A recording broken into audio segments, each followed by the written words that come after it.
Il y a souvent des confusions entre le compte courant d'associé et le compte bancaire de la société. C'est pas du tout la même chose. Je vous explique tout dans cette vidéo.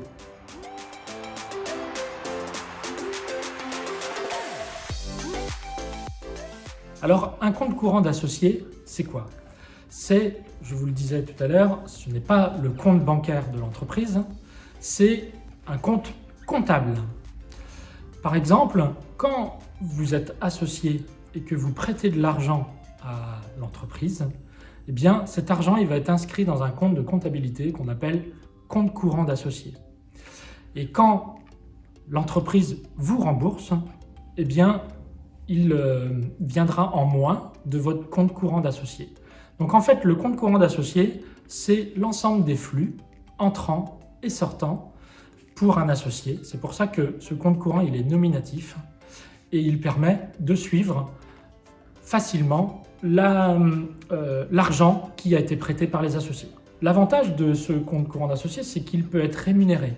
Quand vous prêtez de l'argent, vous associez à votre entreprise, eh bien, c'est comme si vous prêtiez de l'argent à quelqu'un.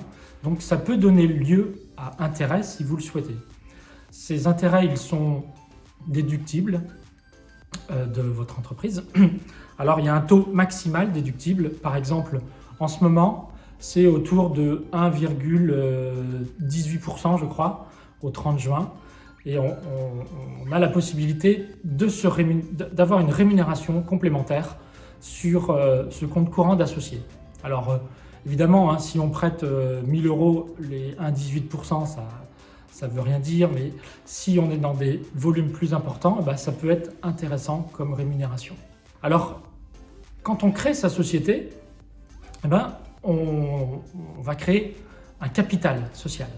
Par exemple, si l'entreprise, pour démarrer, a besoin de 10 000 €, eh bien, on a le choix de créer un capital de 10 000 €.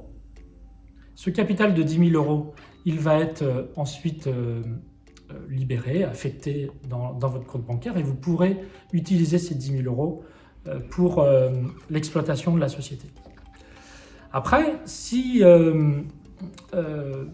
au regard des tiers, vous n'avez pas besoin d'un capital de 10 000 €, eh bien, il est peut-être astucieux de créer un capital moins important, par exemple un capital de 1 000 €, et les 9 000 €, eh bien, vous les apportez en compte courant d'associé dans l'entreprise.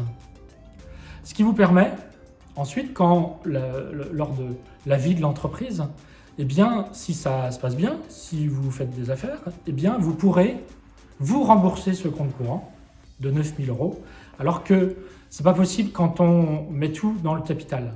Donc ça apporte une souplesse intéressante.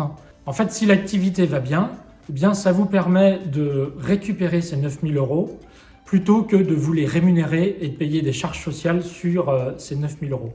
Donc si vous pouvez créer un capital de 1 000 € sans qu'il y ait de conséquences vis-à-vis de l'extérieur, eh bien, utilisez et choisissez cette solution, elle est plus intéressante. Voilà, le compte courant d'associé, en fait, c'est très simple. Vous avez vu, c'est l'ensemble des flux entrants et sortants pour chaque associé. Ce n'est pas un compte bancaire et c'est uniquement un compte comptable qu'on appelle compte courant d'associé. Voilà, j'ai un peu démystifié ce mot, mais en fait, c'est très simple. Si ça vous pose d'autres questions, n'hésitez pas à les poser en commentaire. On vous répondra très rapidement. À très bientôt sur la chaîne.